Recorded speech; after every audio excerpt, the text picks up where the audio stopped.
Bonsoir, welcome, buenas tardes. Quel grand plaisir de vous accueillir ce soir sur notre campus Loyola. Je m'appelle William Scheif, je suis chef du cabinet du recteur à l'Université Concordia et je m'occupe également des relations internationales. Et encore, c'est un très grand plaisir pour moi et mes collègues de l'Université de Concordia de vous accueillir ce soir parmi nous. I start the event with Concordia's territorial acknowledgement, in which we acknowledge that our campuses are located on unceded indigenous lands. Tiohtià:ke, or Montreal, is historically known as a gathering place for many First Nations. Today, it is home to a diverse population of indigenous and other peoples. We respect the continued connections with the past, present, and future in our ongoing relations and with indigenous and other peoples within the Montreal community. Nous nous rassemblons ce soir pour commémorer et célébrer le 212e anniversaire de l'indépendance du Mexique.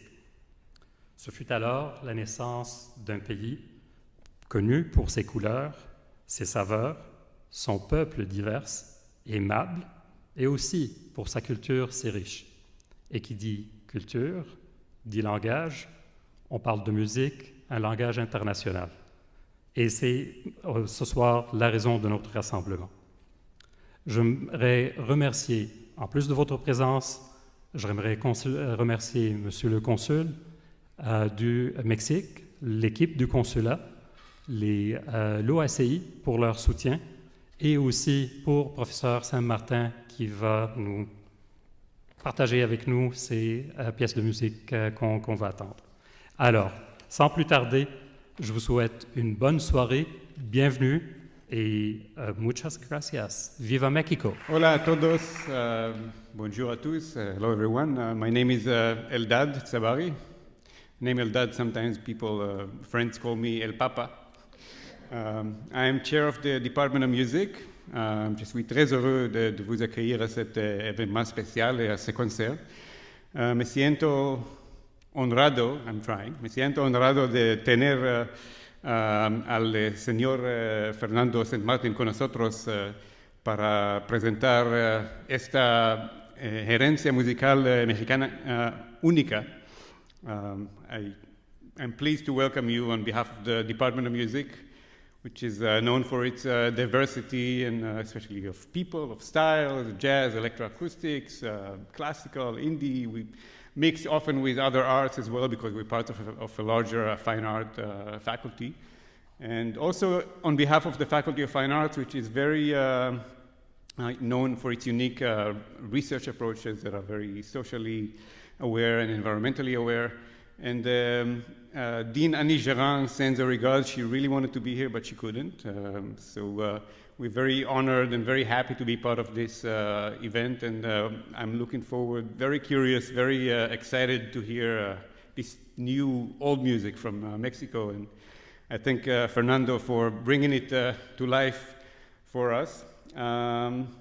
Yeah, enjoy the evening, have a wonderful event, and I hope to see you in the reception afterwards. Gracias. Hello everyone, merci por être parmi vous aujourd'hui. You know me, todos me conocen, soy el cónsul general de México en Montreal, Alejandro Estivil. Escribí unas pequeñas cosas para agradecer a las personas que debo de agradecer aquí, pero as Consul General of Mexico and also as Dean of the Corporal Council, I have to say and mention of the mourning that overwhelms all us due to the death of Her Majesty Queen Elizabeth II. She represents, without a doubt, a symbol of unparalleled reign and a figure that we will honor in her memory forever. Je sais que nous tous, au Canada, et dans tous les pays du monde, sommes submergés par les sentiments d'admiration pour son règne et les douleurs pour sa mort. Thank you to all you for being here with us.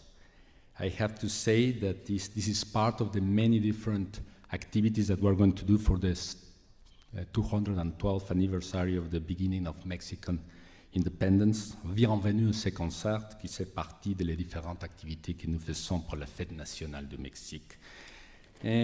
Myself and my dearest Flora, my wife, as Consul General of Mexico and Dean of this consular group, I have to say that Flora is also the president of the group of spouses and conjoint of the Consular Corps.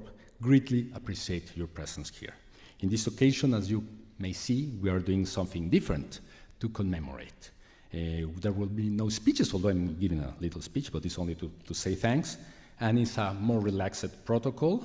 And what we want is you to have an experience, a simple, intimate, and path in a piano concert throughout all the independent period of Mexico.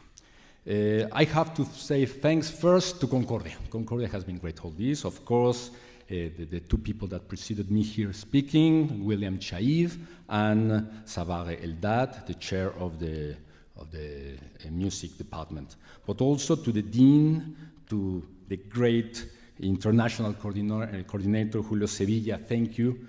To the Faculty of Fine Arts and its dean Annie Guérand, and to Jennifer Strahl and John Davis, who has been the chief of this hall and has done an incredible job to help us to do that. Also, I want to thank especially the representation and the representative of the Mexico before the ICAO. The man who maybe everybody knows here, who is already an emblem in the corridors of the ICAO, Dionisio Mendez, always generous to everyone. I remind you that there are also, we are holding this event as part of the impetus that Mexico is giving to the election of as a member of the council to the ICAO. You know that Mexico will never stop to be a country, as a founding country of the ICAO that tries to foster the most this institution to recuperate all the aviation and to have its impact in the economic life. So all the members of ICAO here, please go on supporting Mexico for this election. I also have to thank our pianist, of course, Fernando Saint Martin, who is already really a great pianist, a great researcher, half Montrealais. I know he's a great, great person, so thank you for being here. Je dois également dire que tout au long de cette année de travail et de succès pour les consulats du Mexique, je remercie les autorités fédérales, provinciales et municipales de toutes les zones de juridiction du consulat. Vous avez fait de nos objectifs vos objectifs.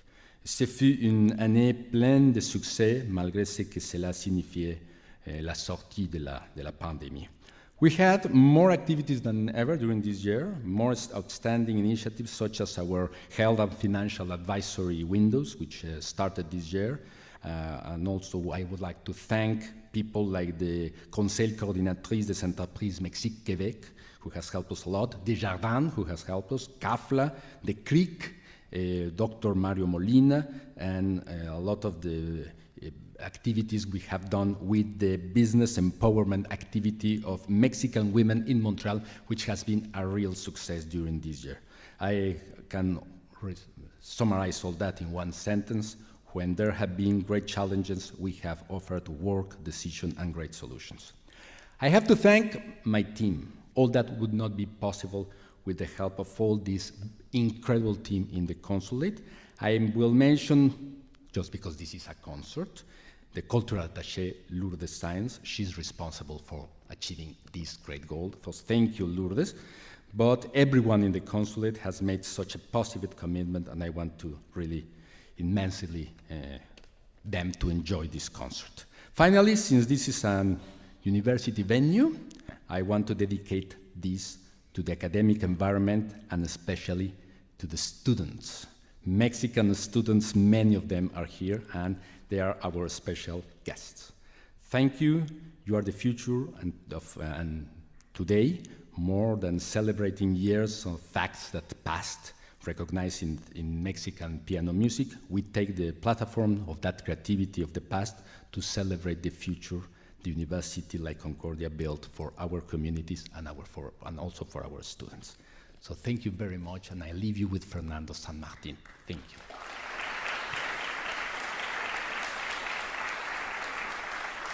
It's a pleasure for me to be here in this great hall, Oscar Peterson Concert Hall, in this great university, in this great city and this fantastic country. Quiero, antes de comenzar el recital, agradecer de manera muy especial a quienes lo hicieron posible, al Consulado General, por supuesto, de México en Montreal. Je voudrais remercier aussi à l'Université Concordia. And finally, to each one of you that are here to share this project, this music, and Sel that was saying this heritage of Mexican music.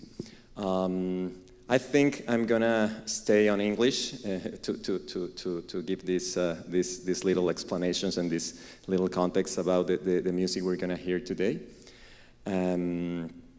So I'm gonna start just with a few words of why I'm doing this, why I want to present this music. When we hear about classical music, we of course always think in a few names, especially of the classical period, and the majority of them are German or European, Mozart, Beethoven, Brahms, and well, from there we can go on. So when I was studying music, classical music, I started to wonder, well, what about Mexico or other countries, of course, but well, I'm Mexican. So what about Mexico? Did we have Mexican classical music or something like that written in those times?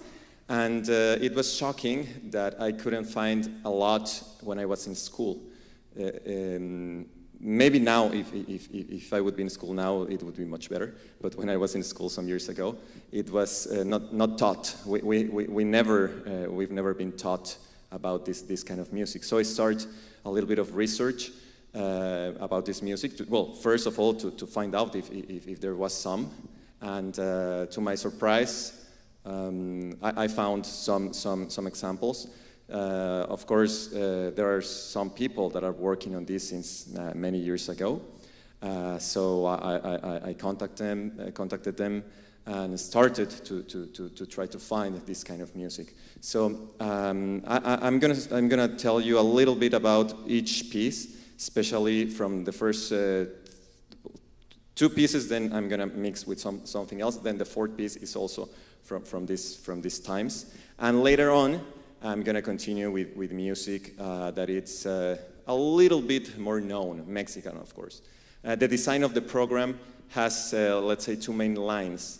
The first one, it's very obvious. All of the composers are Mexican.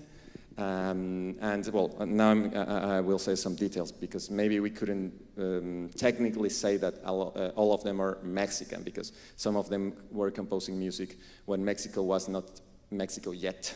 So, well, I'll get to that. And the second line about the design is that almost all the pieces are written on a form or technique of music writing, which is called theme and variations. I wanted to explain with just a few words what's this. Theme and variation, it's when the composer presents a tune. It could be a little melody, a very simple melody.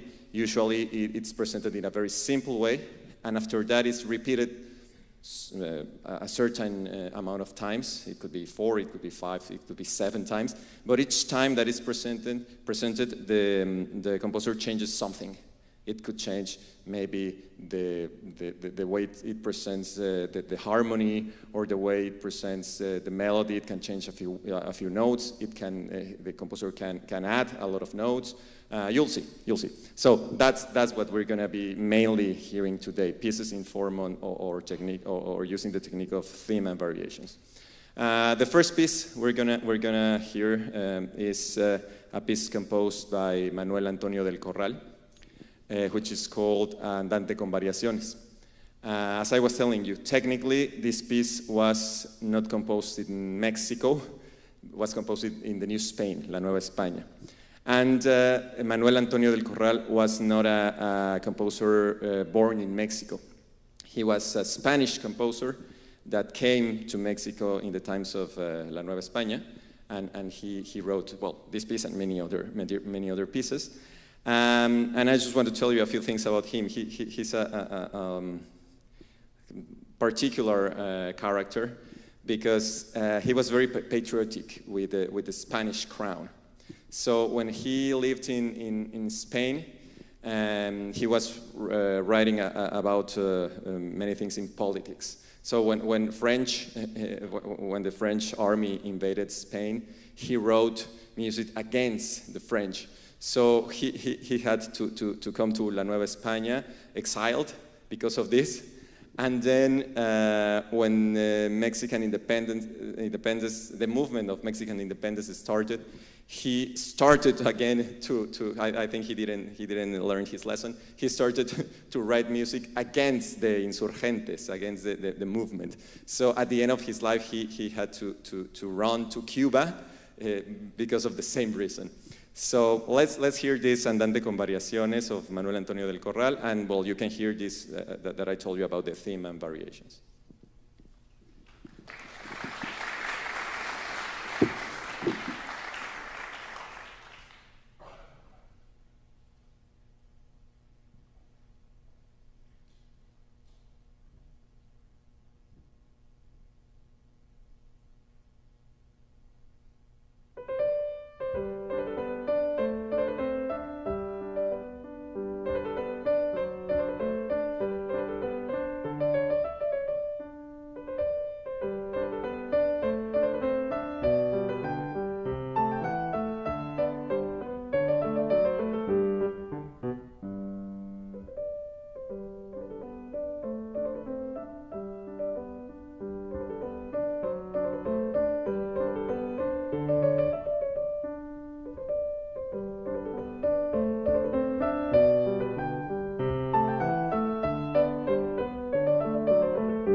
Thank you very much.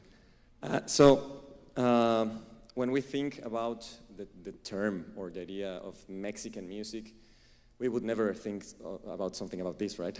As you can tell, I mean, of course, this was written between Manuel Antonio del Corral was born in 1790, and he was presumed to die in 1825. We're not completely sure. So the piece was written in Mexico, well, in the La Nueva España around the beginnings of the 1800s. So as you can tell, the influence of the music it's very similar of what it was in Europe. The composers were doing. It's similar to a little bit to Mozart, a little bit to Haydn, especially. Haydn was an influence to everyone. So it's very interesting that we can hear this kind of music, and is still part of our culture. I don't have a lot of time to get into many details, because if not, I would be here like 4 or 5 hours, and we're not going to do that. But it was very important for maybe not with this piece, but with some other pieces that we're going to listen, for Mexico after the independence, to show the world they were starting to be a nation of their own, an authentic nation with some identity. And a nation, and well, we can agree or not, especially on what this means. But a nation has to show civilization, and whatever that means, right? But music, culture showed this kind of idea, right, of civilization after war, after a movement of independence. So it was very important. Music, culture, opera, for example. I cannot play opera here, but opera was very important to achieve this idea of civilization. Well, for me, when I started to find and to play this music, was something overwhelming. Like, wow, so some kind of music was going this way. Of course, not every kind of music. We've always had popular music and different kind of movements in popular music, of course. But this was the music. Let's say the line of what we call now academic music, if we can call it this way. But let's go on. The next piece, it's a very short piece, about 2 minutes and a half, of a composer named José Manuel Aldana. He was born in Mexico. He was born in Mexico City. And well, as you may imagine, we don't have a lot of music of these composers, because a lot of the music of the composers of these times is lost.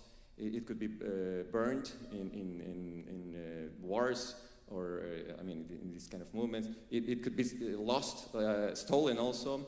We find that a lot of music is just in archives. So maybe there's a lot of music that we'll find in the future, but for now it's just in archives. For example, José Manuel Aldana, we know from some documents that he composed a lot of pieces, but we don't have many of them. So I'm going to play this very, very short piece. It's called Minueto con Variación, minuet with variation. And again, minuet was a dance, a stylization of a dance used in European culture for a lot of things. So let's hear this Minueto con Variación.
So, as I was telling you, again, European music, right?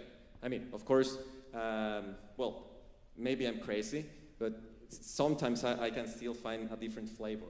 But well, who knows? Influenced again by Mozart, even sons of Bach. There's a gallant style between, well, now everything is mixed up, but let's say between the Baroque period and the classical one, it was this gallant style. This is similar to that, again, influenced by the composers of the time coming from Europe. Now, let's continue with the program. I'm going to make a jump. This program, as I was telling you, does not have only pieces from 19th century. It has also pieces from the 20th century and 21st century even, and of living composers. So we're going to hear a piece by maybe one of the most famous and known Mexican classical composers, Manuel Maria Ponce. Probably you've heard of him. And well, again, this is a piece with theme and variations. I hope you're trying to listen to this idea of presenting the theme and then playing it again in different ways. This piece is called Tema Mexicano Variado. I'm just going to say a few words about Manuel M. Ponce. He was considered, and again, and now musicologists, one group says that they agree and one group says they don't agree, and maybe there's a third group with a different idea. But let's keep the consensus of what we know up to now. He's known, or he's considered the first nationalistic composer in Mexico. In all over the world were a movement that was called nationalism, where composers started to use certain aspects of their own culture to include to the way of composing of the let's say the German way of composing. So they started to add different ideas of their own culture, like folk themes, or not just themes, just some scales that some people from some cultures used to play, some kind of rhythms, different to the ones that were being used as common practice, let's say. So Manuel M. Ponce was considered the first nationalist composer in Mexico. Well, let's hear the piece. It's also a short piece, not as short as the previous one, but it's Tema Mexicano Variado by Manuel M. Ponce.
So as we could listen, this is a completely different style, right? As I was telling you, maybe most of you or a lot of you know music by Manuel Maria Ponce. This was his most, let's say, famous style. After this, he was a genius. After this, he continued evolving as a musician, as a composer. He started to apply, for the times, the avant-garde ways of composing. He has a very modern music. We were speaking this yesterday with Eldad. We use the term modern now, sometimes for music that is quite old, but for those times it was quite modern. A lot of Mexican musicians, well, maybe as myself and maybe as many, had the opportunity to study in different places. A lot of Mexican music starting, especially in the 20th century, from the beginnings of the 20th century and later on, is very influenced by French music. A lot of composers went to study to France. Some of them supported by the government, some of them by themselves, but it's quite common. Now let's go back to the program. The next piece we're gonna jump back a little bit. It's Últimas Variaciones, Last Variations, from Mariano Elízaga. Mariano Elízaga was a very, very important composer, not just because of his music, but also because of what he did, or he was a very important part in, as I was telling you before, in the evolution of the nation. Let's say the origins of the nation. He was called the Maestro de Capilla, the chapel master of the first Mexican emperor, Agustín de Iturbide, as you know. He was quite lucky because musicians, as always, as we do now, we do many things. We perform, we recitals, we play in public, but we teach a lot. So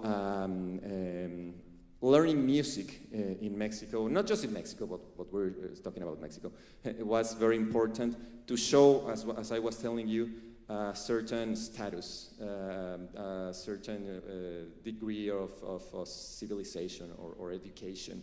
So he was teacher of Iturbide's wife. Well, before she became his wife. So later on, Iturbide knew him and met him, and later on he was named with this position. But that was not the only thing. For example, he created the first, let's say, printing company. Well, maybe it was not exactly like that, but printing company for music. Maybe for now it's very obvious now on these times, but printing the music was super important in order to well, as we can see, to maintain music, because it's the only way to have a, well, now after some time we have recordings, right? But in ancient times it was the only way. So, for example, we don't know, well, more or less we know a little bit, but we don't know Greek music, for example, because we don't have written music, or we don't know Egyptian music because we don't have anything written. So a printing company was very important. So he created the first printing company, and he was considered as many, not just musicologists say, but let's use the word musicalist. Now the term nationalistic that I was using before is not only used, at least in Mexico, is not only used for the people that used nationalistic themes or nationalistic music in its style, but also the people who helped to create nation. So Elízaga was a musician who helped to create nation because, well, he was there when everything started. So let's hear this Últimas Variaciones by Mariano Elízaga.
Thank you very much. So, in terms of music making, variations, well, the technique or the form of variations was very, very helpful to composers because they could try different ideas with a very simple idea from the beginning. Especially on those times, composers were also the performers. So it was also helpful for them to develop many technical things, many ways of playing the instrument. As you could see, each time he make it harder and harder and harder, and it was not just to show off. Those were tools to improve musically and to have different ideas and to develop certain skills. Now we've arrived to the centerpiece of the program. As I told you at the beginning, almost all the pieces are in forms of variations, theme and variations. The next piece is the one that is not. Next piece is Días de Mar y Río by Arturo Márquez. The translation would be, I think you have it in your programs, but Days of Sea and River. But I usually don't translate it because, well, as you may know, or a lot of you may know, Arturo Márquez is a living composer. He's maybe the most famous composer in Mexico right now. His music is played all over the world, especially the Danzón Número 2, maybe you've heard of him, or you've heard it. But also a lot of other pieces. So I was working this piece with him, and I asked him, well, why the title?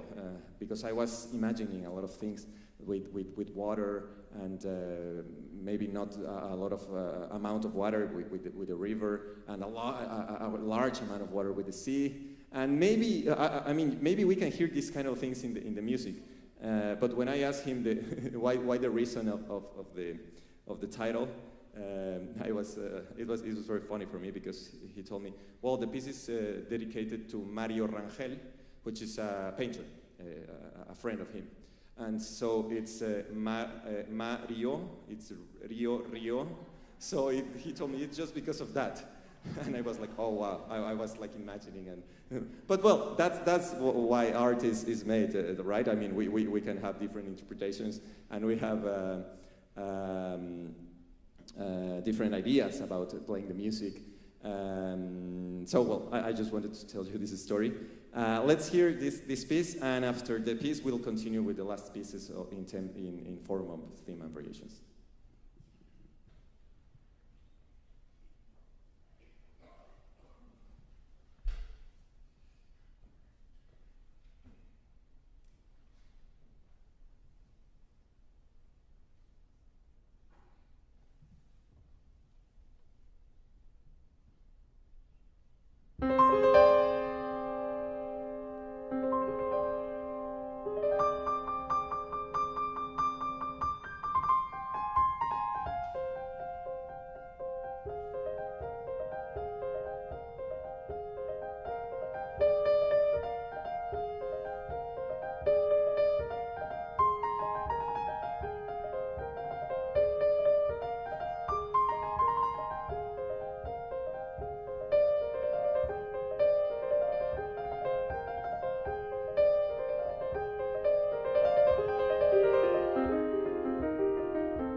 Thank you. Now, the next two pieces, yeah, I think I can speak up, tell you about the next pieces, are from composers of the 20th century. The first one is, I got mixed up, it's Variaciones de María Granillo, right? Okay, yeah. She's also a living composer. She's a colleague at the National University. I teach there, and she's she's also a teacher there and a very good composer. As you may know, music in the beginning of the 20th century, especially in Europe, and again the influence went everywhere. Started to how can I say this? I don't want to get very technical. Get away to consonant sounds. There was a big break with this type of music, especially again in Germany and some other places too, of course. And the music, the piece of María Granillo is not necessarily like this, but it's a little bit more going into this way. When I play a lot of contemporary music. Also, contemporary is a term that it's very broad and it's not very exact. But contemporary music usually is more abstract music, which whatever that means also. But I always use this analogy. For example, if we are used to see paintings and traditional painting. We can see just figurative painting, like people or just faces or, I don't know, landscapes. And then when we see more abstract paintings, we're a little bit more used to see abstract art in paintings. Maybe color is the most important thing in the painting, expression through color or through shapes, but who knows? I don't know exactly what shape is there, but it's a shape and I can feel this expression.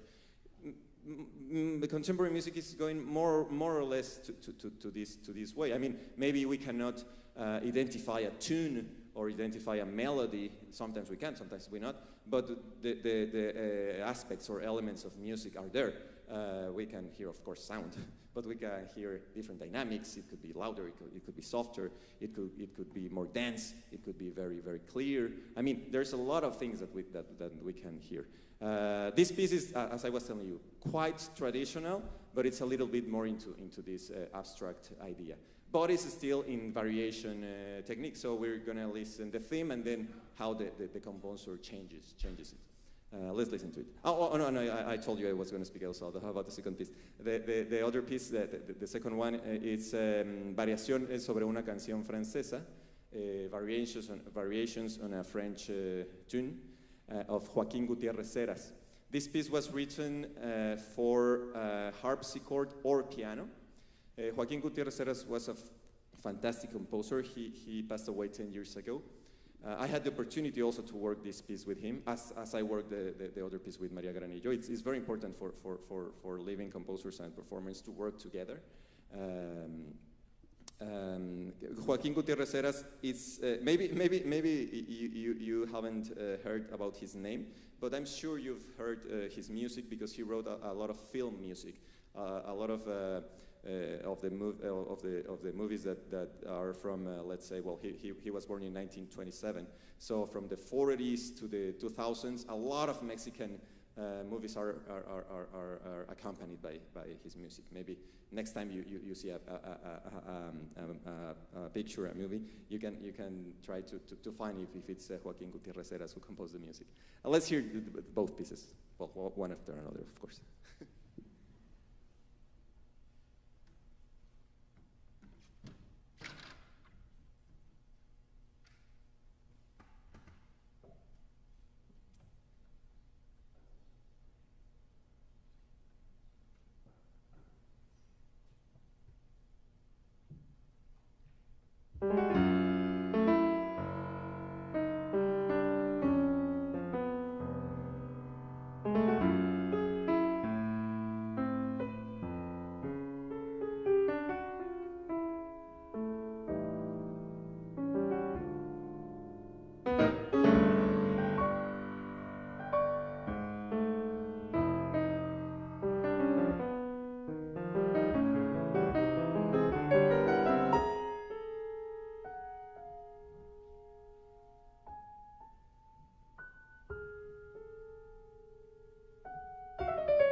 So we've arrived to the last piece of the program.